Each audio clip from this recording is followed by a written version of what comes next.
प्रियजनांनो, प्रभू येशू ख्रिस्ताच्या नावाने प्रेमपूर्वक शुभेच्छा.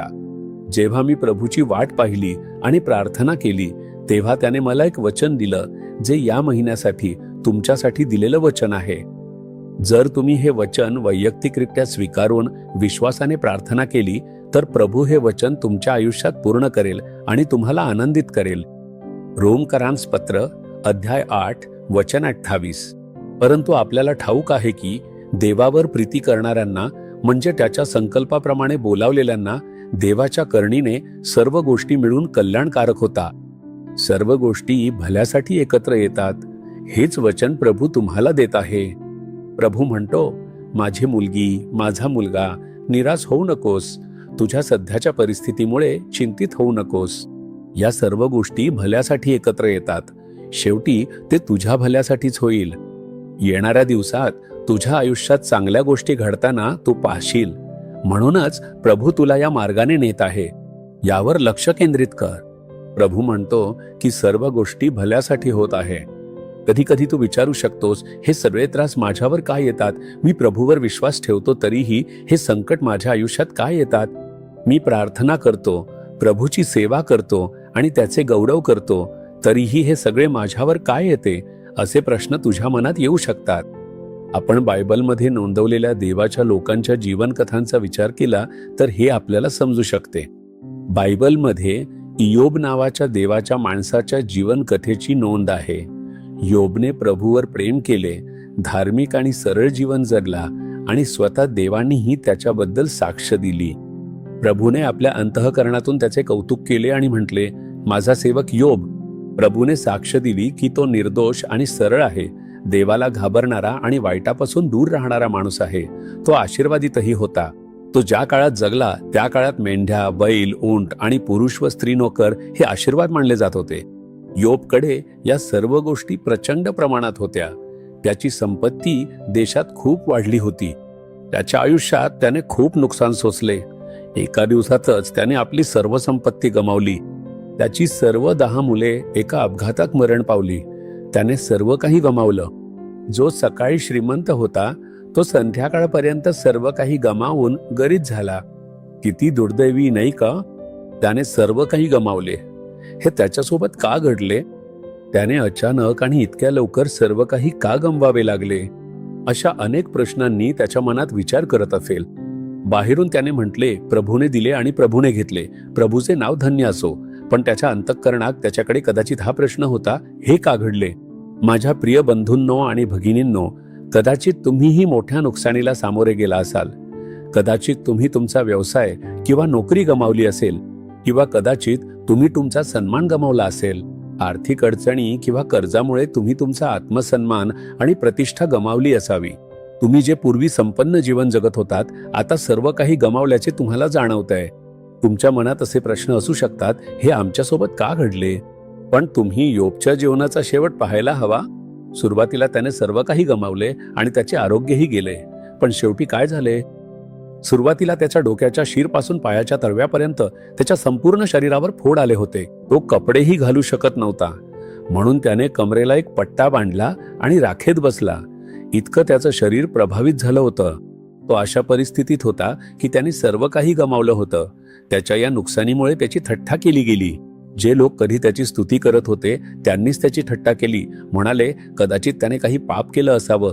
एवढ्या सर्व गोष्टी एका दिवसात घडू शकतात का? अगदी मोठा पापी देखील अशी आपत्ती ओढवणार नाही. त्याने नक्कीच एखादं मोठं पाप केलं असावं. त्याची भक्ती आणि चांगुलपणा फक्त वरवरची वाटत होती. लोकांनी त्याची थट्टा केली आणि त्याचे मित्र सुद्धा त्याची थट्टा करत होते. आपण योबच्या इतिहासात वाचतो की त्याचे नातेवाईक आणि नोकर सुद्धा त्याची थट्टा करत होते. तो उपहासाचा विषय बनला होता. तुम्ही अशा परिस्थितीत आहात का? तुम्ही अशा दुःखातून जात आहात का? तुमच्या आजूबाजूचे लोक तुमची थट्टा करत आहेत का? ते तुमचा उपहास करत आहेत का? कदाचित तुम्ही त्यांना उत्तर देऊ शकला नाही. म्हणून तुम्ही विचारता आहात, प्रभू खरंच माझ्यासोबत आहे का? तो अजूनही मला प्रेम करतोय का? की त्याने मला विसरला आहे? योबच्या शेवटाकडे पहा, जो योबच्या पुस्तकाच्या 42व्या अध्यायाच्या 10व्या वचनात लिहिलेला आहे. पूर्वी योबाची मालमत्ता होती, तिच्या दुप्पट परमेश्वराने त्याला दिली. दुप्पट आशीर्वाद. बायबल सांगते प्रभूने योबाला त्याच्याकडे आधी जे होतं त्याच्या दुप्पट दिलं. शेवटी ते चांगल्यासाठीच घडलं. प्रभू जेव्हा म्हणतो सर्व गोष्टी चांगल्यासाठी एकत्र येतात, तेव्हा त्याचा हाच अर्थ असतो. प्रभूने योबच्या आयुष्यात हे का घडू दिलं? कारण त्याला योबला दुप्पट आशीर्वाद द्यायचा होता आणि त्याच्याकडे आधी जे होतं त्यापेक्षा खूप जास्त द्यायचं होतं. अशा आशीर्वादासाठी कठीण प्रसंगातून जाणं आवश्यक आहे. सैतानाला वाटलं की योबचं आयुष्य संपलं, पण प्रभूने त्याला नवीन सुरुवात दिली. तो तुमच्या आयुष्यातही हेच करेल. तुम्ही जे गमावलं आहे ते तुम्हाला परत मिळेल. तुमचा सन्मान आणि प्रतिष्ठा पुन्हा मिळेल. ज्यांनी तुमची थट्टा केली त्यांच्या समोर देव तुम्हाला उंचावेल. पण तुम्ही या कठीण प्रसंगांचं कारण नीट तपासलं पाहिजे. एकदा एक व्यावसायिक माझ्याकडे आला. तो देवाचा मुलगा होता आणि प्रार्थना करणारा माणूस होता. तो प्रभूची सेवा करत होता आणि इतर अनेक सेवांना मदत करत होता. अशा प्रकारे तो देवाला आवडेल असं जीवन जगत होता. त्याचा व्यवसाय चांगला चालू होता. ज्या दिवशी तो मला भेटला त्या दिवशी त्याने सांगितलं की त्याने सर्व काही गमावलं आहे. त्याचा व्यवसाय गेला, तोट्यात गेला आणि सर्व काही गमावलं.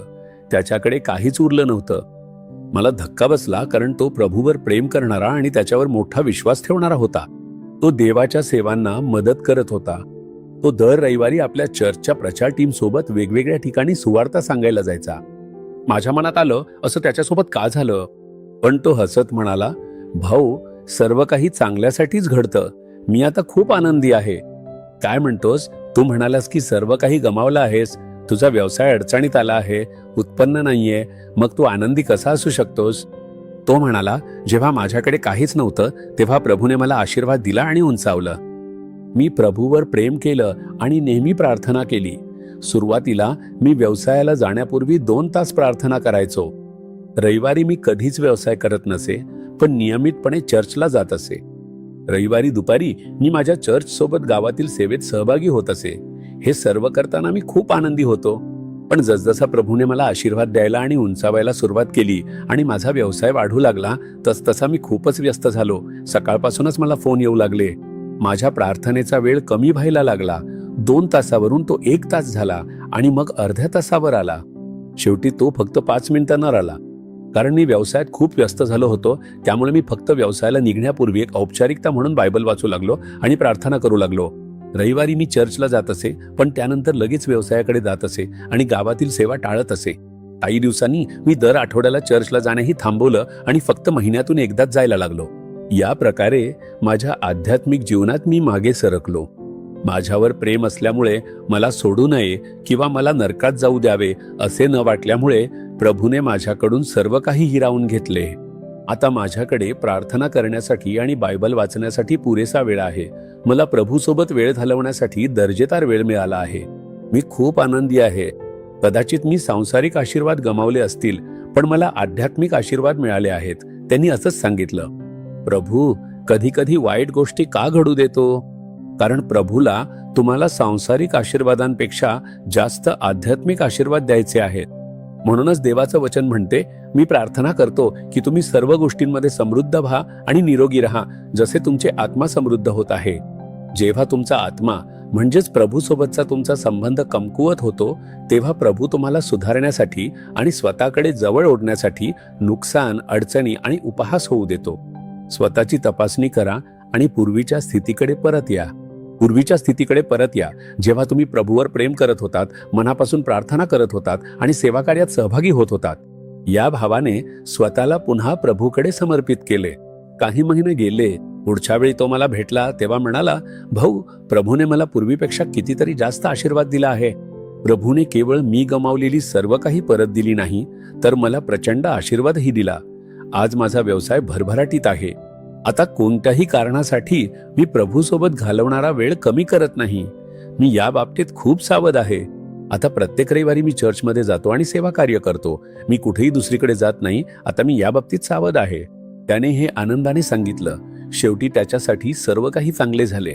एकदा त्याचे आत्मिक जीवन योग्य मार्गावर आले, त्याला त्याने गमावलेली सर्व काही परत मिळाली. तुमच्या आयुष्यातल्या कठीण प्रसंगाचे कारण काय आहे याचा विचार करा. तुमचे प्रार्थना जीवन आरोग्यदायी आहे का? बायबल ध्यानाचा वेळ सातत्याने आहे का? तुम्ही प्रभूला त्याचे जे योग्य आहे ते देता का? तुम्ही तुमचा वेळ आणि काम देता का? तुम्हाला याचा अभाव असल्यामुळे तुम्ही तोटा सहन करता, म्हणूनच तुम्ही तुमची नोकरी, व्यवसाय किंवा उत्पन्न गमावलं. प्रभूने तुमच्यासाठी काहीतरी चांगले ठेवले आहे.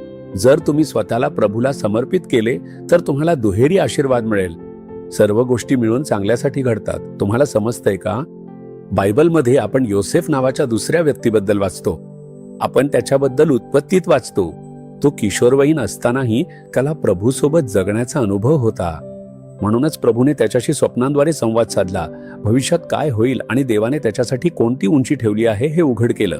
प्रभूने स्वप्नांद्वारे त्याला हे उघड केले तेव्हा योसेफ खूप आनंदी झाला. योसेफ, ज्याने आपल्या भविष्यासाठी भविष्यवाणी म्हणून आशीर्वादित स्वप्ने पाहिली होती, त्याच्या भावांनी त्याच्यावर द्वेष केला. त्यांनी त्याच्यावर इतका द्वेष केला की त्याला मारून टाकावे असे त्यांना वाटले. त्याचे स्वतःचे भाऊ, त्यांनी त्याला इजिप्तकडे जाणाऱ्या व्यापाऱ्यांना गुलाम म्हणून विकले. त्याचे वडील एक श्रीमंत माणूस होते, करोडपती. तो एका मोठ्या कुटुंबातून होता. जो आपल्या वडिलांचा लाडका मुलगा होता तो त्यांच्यापासून वेगळा झाला. त्याने लहानपणीच आपली आई गमावली होती. आता त्याने वडिलांचं प्रेमही गमावलं. तो आपल्या नातेवाईकांपासून वेगळा झाला आणि इजिप्तमधील एका घरात गुलाम म्हणून सेवा करू लागला. प्रश्न निर्माण झाले असतील, प्रभूने मला दर्शनं आणि स्वप्न दिली, त्याने माझ्या भविष्यासंबंधी माझ्याशी बोलले, पण माझ्या आयुष्यात अशी गोष्टी का घडत आहेत? तो गुलाम म्हणून राहत होता आणि तिथे त्याच्यावर खोटा आरोप करण्यात आला. त्याने पाप करण्यास नकार दिला आणि पळून गेला तेव्हा त्याच्यावर खोटा आरोप करण्यात आला आणि त्याला तुरुंगात टाकण्यात आले. त्याला साखळ्यांनी बांधण्यात आले आणि तुरुंगात ठेवण्यात आले. त्या काळी इजिप्तमधील तुरुंगांना डंजियन असे म्हणत. ते एक अंधारलेले ठिकाण होतं जिथे मूलभूत सुविधा नव्हत्या. माणूस तिथे मृत्यूपर्यंत राहायचा. सुटण्याची कोणतीही संधी नव्हती. पण परमेश्वर युसुफासोबत होता. बायबल सांगते की परमेश्वर युसुफासोबत तुरुंगात होता. तुम्ही विचारू शकता, परमेश्वर त्याच्यासोबत असतानाही असे का घडले? परमेश्वर त्याच्यासोबत होता, बरोबर ना? मग जेव्हा त्याला गुलाम म्हणून विकले तेव्हा परमेश्वर गप्प का होता? जेव्हा त्याला गुलाम म्हणून आणले तेव्हा परमेश्वर गप्प का होता? जेव्हा त्याच्यावर खोटा आरोप करण्यात आला आणि त्याला तुरुंगात टाकण्यात आले तेव्हा परमेश्वर गप्प का होता? परमेश्वर त्याच्यासोबत होता, बरोबर ना? हो तो होता. परमेश्वर त्याला म्हणाला असता, शेवट चांगला होईल. सर्व गोष्टी मिळून चांगल्यासाठी घडतात. तुला या मार्गावरून चालावंच लागेल, तेव्हाच शेवट आशीर्वादमय होईल. शेवटी काय घडलं? योसेफ त्या राष्ट्राचा पंतप्रधान म्हणून उंचावला गेला. परमेश्वराने योसेफला उंचावला. त्याने त्याला तुरुंगातून बाहेर काढलं आणि मोठ्या उंचीवर नेलं. हे आपण उत्पत्तीत वाचतो. माझ्या ओळखीच्या एका कुटुंबात वडील आणि काही मुलांनी मिळून एका मुलाला नाकारलं.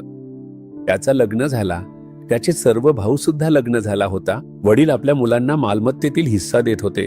त्यांना एक मुलगा आवडत नव्हता. वडिलांनी इतर मुलांना त्यांचा हिस्सा दिला, पण त्याला मात्र त्याचा हिस्सा नाकारला आणि त्याला रिकाम्या हाताने पाठवून दिलं.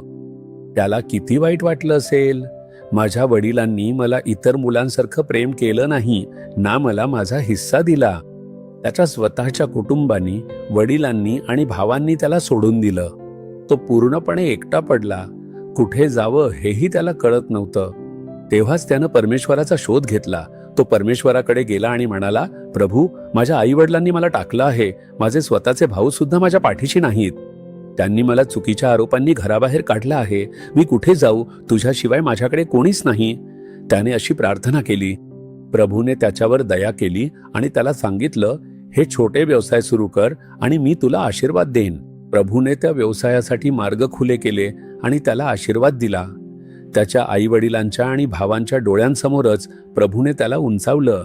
प्रभूने त्याला त्यांच्यापेक्षा जास्त आशीर्वाद दिला आणि उंचावलं. त्याला आध्यात्मिक दृष्ट्याही आशीर्वादित केलं आणि तो अनेकांसाठी आशीर्वाद ठरला. प्रभूने त्याला उंचावलेलं पाहून त्याच्या आई वडिलांनी आणि भावांनी अनेक वर्षांनी त्याच्याशी पुन्हा जुळवून घेतलं आणि त्याच्यात सामील झाले. तुमच्या आयुष्यातही शेवट चांगलाच होईल. सध्या तुम्ही ज्या समस्या अनुभवता, तुमची सोडून दिलेली अवस्था किंवा तुमची त्रस्त परिस्थिती, जिथे तुम्हाला वाटतं की तुमच्यासोबत कोणीच नाही, यामुळे निराश होऊ नका. प्रभू तुमच्या सोबत आहे.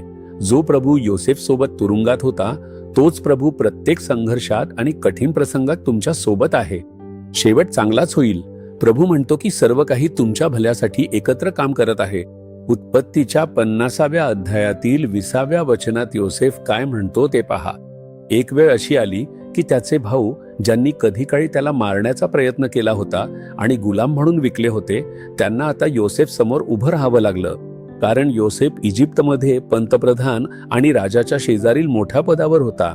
त्यामुळे त्यांना भीती वाटली आणि त्यांनी विचार केला, आपण त्याच्यावर जे अन्याय केले त्याचा तो बदला घेईल का? जेव्हा ते असे विचार करत होते तेव्हा त्याने आपल्या भावांना सांगितले. योसेफ असे म्हणतो, तुम्ही माझे वाईट योजले, पण आज पाहता त्याप्रमाणे अनेक लोकांचे प्राण वाचावे म्हणून देवाने ते चांगल्यासाठीच योजले होते. इजिप्तमध्ये मोठा दुष्काळ पडला होता. जगभरात दुष्काळ होता. प्रभूने फरोहच्या स्वप्नातून योसेफला हे उघड केलं. प्रभूनं योसेफला शहाणपण दिलं आणि त्यांना शिकवलं की दुष्काळातून कसा बचाव करता येईल. योसेफमुळे संपूर्ण राष्ट्र सुरक्षित राहिलं. योसेफमुळे जगभरातील लोक सुरक्षित राहिले. तो असंच म्हणतो, देवाने ते चांगल्यासाठी घडवून आणलं, जेणेकरून आज जसं घडलंय तसं अनेक लोकांचे प्राण वाचावेत. तुम्ही वाईट केलं, पण देवाने ते चांगल्यात बदललं. हे तुमच्या आयुष्यातही घडे. बायबलमध्ये अजून एक प्रसंग आपण पाहू शकतो, जो प्रेषितांची कृत्य 16व्या अध्यायात नोंदवला आहे. देवाचा एक सेवक होता, ज्याचं नाव प्रेषित पौल होतं. त्याने लोकांसाठी चांगलं केलं. जसं येशू ख्रिस्त चांगलं करत फिरत होते, तसंच पौलही आजारी लोकांना बरे करत होता, भूतबाधितांसाठी प्रार्थना करत होता आणि येशूविषयी प्रचार करत होता.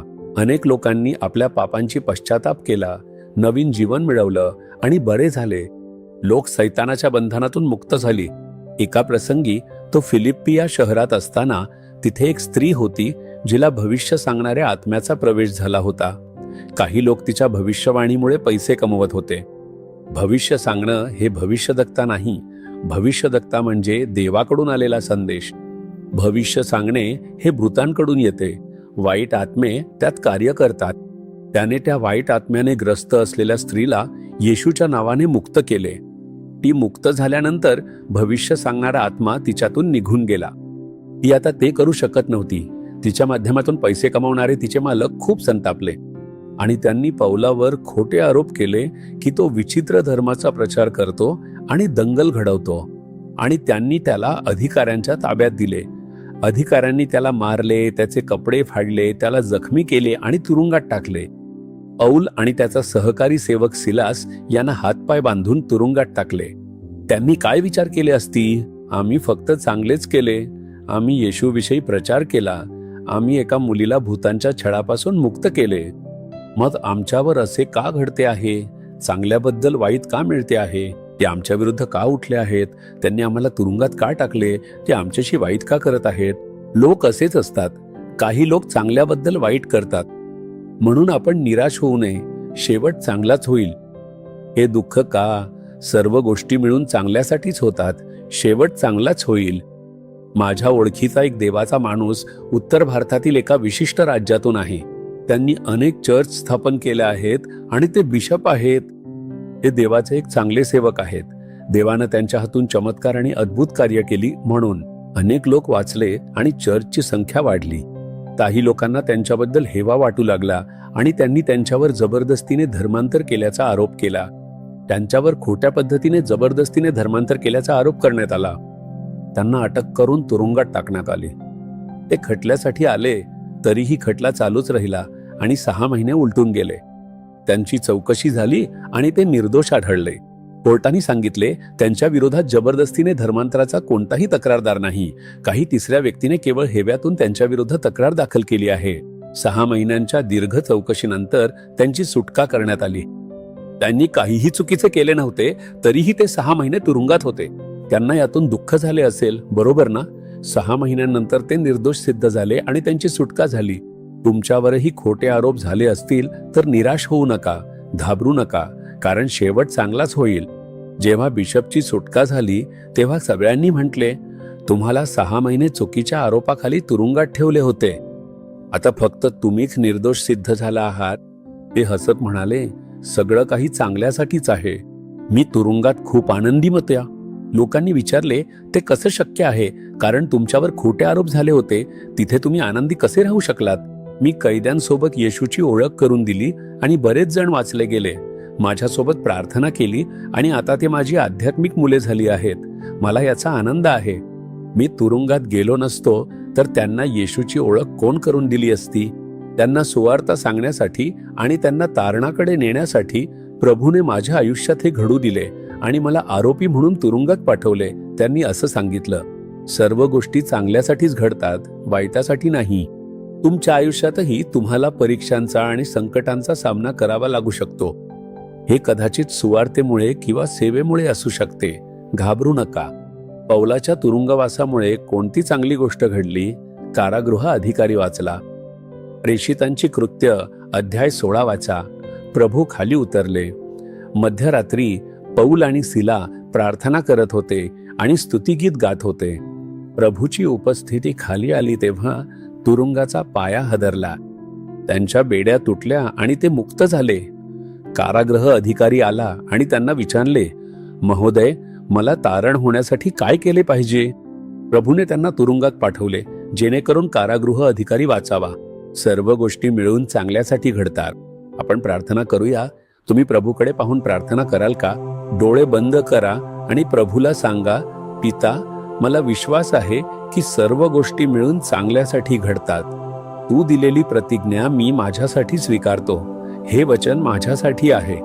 मी ज्या अडचणी, नुकसान, उपहास, त्रास, खोटे आरोप, संकटांना सामोरे जातो, त्या सर्व गोष्टी मिळून चांगल्यासाठी घडत आहेत. माझ्या आयुष्यात तुझ्या ज्ञानाशिवाय काहीही घडू शकत नाही हे मला माहीत आहे. मी तुझी स्तुती करतो कारण तू सर्व काही पाहत आहेस. शेवट चांगला होईल यावर मला विश्वास आहे.